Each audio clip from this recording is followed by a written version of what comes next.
I think in previous cycles, we've looked at, well, is new demand going to come from technology? Is new demand going to come from the banking sector? To pin your colours to the mast on a particular sector, I think is very, very difficult. I don't think it's going to come from the public sector.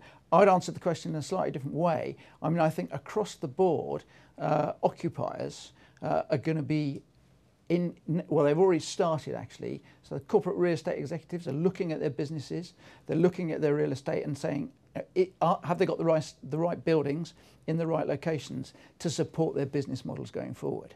And they'll be positioning themselves to do that. So they'll be taking space in order that they can achieve that. Does that mean growth?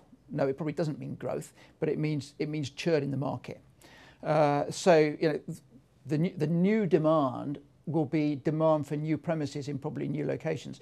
Is it going to be a lot of net new demand? Well, with the employment conditions as they are at the moment, probably not for a couple of years. Once recovery takes off, then you'd expect it. And then we'll start to see the signs of, well, which sectors might motor. It might be pharmaceuticals, it might be more health related, but that's a very difficult one to call.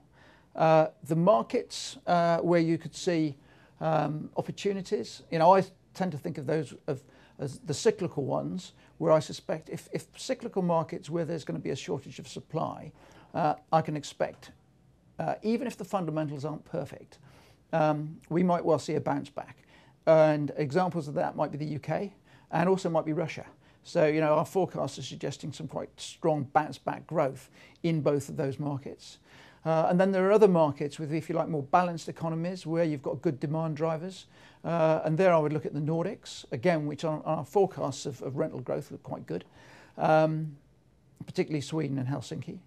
And also in Central and Eastern Europe, where I think we're going to get a demand resurgence. GDP numbers are bouncing back into 10 and 11 quite well.